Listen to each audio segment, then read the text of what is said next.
Hi everyone! Look at me, today I'm wearing my Athens 2004 jacket. First of all, I'm so happy I still fit in my 2004 jacket, but I'm wearing it because it was part of my volunteer uniform. And today I wanted to talk about being a volunteer in the Olympic Games. So I said many times I was chosen to be a volunteer in 2004 in Athens. Chosen. What do I mean? It means that I've applied at the time online, and still I got a letter, and then I had to reply a few things still in written format. This is not how it happens anymore, but still in written format. I had to reply a lot of things of how many languages I spoke and what ideally I wanted to do. And normally they also ask, or used to ask, I should say, if you are familiar with a certain sport, because of course, sometimes if you are, if you, I don't know, a basketball coach in a school, then you really want to work in basketball, you want to have that one experience. So you do have a list of preference, and then they also asked, if you don't get any of these, would you still be willing to come and do anything at all, which was my case. I said yes, I would definitely do anything at all. They also ask for things like driver's license and medical background, if you have any medical or nursing background, which I didn't have, so I said no. And that was pretty much the process for me in 2003 at this point. And then I sent everything, and then I got this beautiful letter saying, congratulations, you are invited to be a volunteer in Athens in 2004. And for me, it was even more special because I am Brazilian by birth, and I had never been to Europe at that point. So it was also my first stepping point in in Europe was Greece. So that's pretty much the story. That's how I became a volunteer. At that time, I was doing sports university, and funny enough, I was not the only one in my university that turned out to be a volunteer that year. So we were about 3 or 4, which was also a lot of fun because it's already amazing to be there, and then it's more amazing that you get to go there and see other people that you know. So that was also really fantastic. I was graduating from sports university, so that made it even more special. Once you get to be part of this whole Olympic movement and you get there, you have to be granted access to your job and to your place of work and to whatever task you are doing.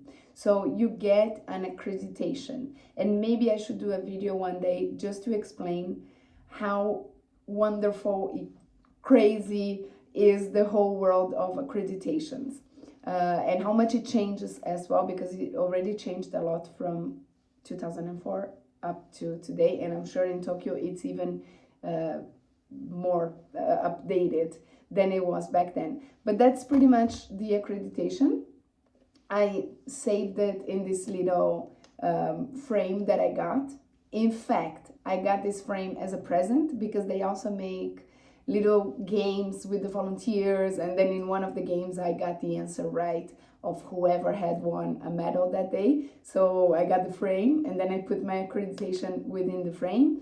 But the accreditation is normally what you see some athletes, or most of the times you see the coaches and the volunteers around the venue wearing, and it comes with a little lanyard, and then you collect pins and you put in your lanyard. That's the most fun of the games, is to collect and trade pins.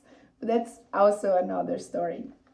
So that was my accreditation. I was asked or invited to actually be in logistics and transport. And when I read that, my heart was broken. I was doing judo for my university at the time. I wanted to be in the judo venue. And then I think I put number 2 also basketball. I remember that they didn't take any of the things that I said I wanted to do. They actually put me in sailing and in logistics and transport. So first of all, sailing was a little bit outside of the center of Athens. Like I said already many times, that the events spread out in the city. But I didn't care about that. I was pretty young. I could wake up 1 hour earlier and take the tram all the way to the beach. Agios Kosmas, it was called. And when you have the accreditation, you have this transportation for free. Transport is also a little bit of a thing that maybe I should do a video just to talk about transport. But at that time, accreditation people, they could ride the public tram of Athens with for free. So that was the case. That's how I did. That's how I got into the venue every day.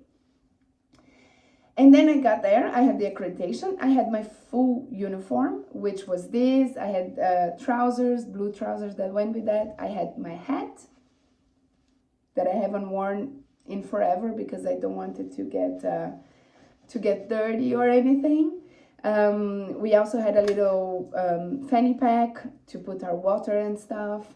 And when you go to collect your uniform, you also get little gifts. For example, I have this beautiful Swatch watch that I also don't take out of its case because I also want to keep it like it is. It was one of the presents we got. We also had some discounts, like Samsung was a sponsor and they had this flip phone with the Olympic rings on top, and we had a discount if you wanted to buy them. And you have this kind of little perks. And you have Coca-Cola everywhere.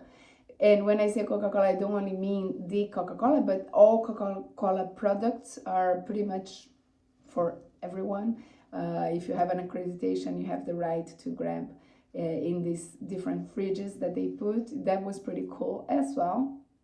And of course, you have food provided by them when you are working. So normally in your exactly place of work, but this could slightly change, but normally in the venue that you are working. So that was also pretty fun. A lot of people ask me, oh, did they pay for you to go there? Did they pay for your hotel? No, they don't pay for anything. You pretty much get super happy of going. You pay for the ticket, which in my case was my car at the time.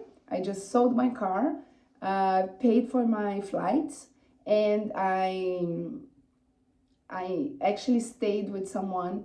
I don't even remember how I managed to meet. It was a lovely Greek couple. I think at the time it was via Orkut that we met. This was way before Facebook.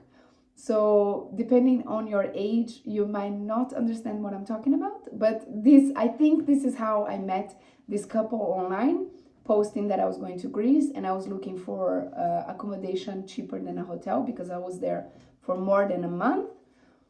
And I think they said okay, and I just paid them, and I think that's how it worked. And I stayed. I had my own room in their house, and it was super cool because they kept me in touch also with the local culture. They explained to me a few words of Greek, so it was in the end super nice.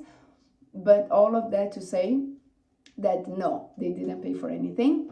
But what I will say is that it's worth every penny. Like completely worth it.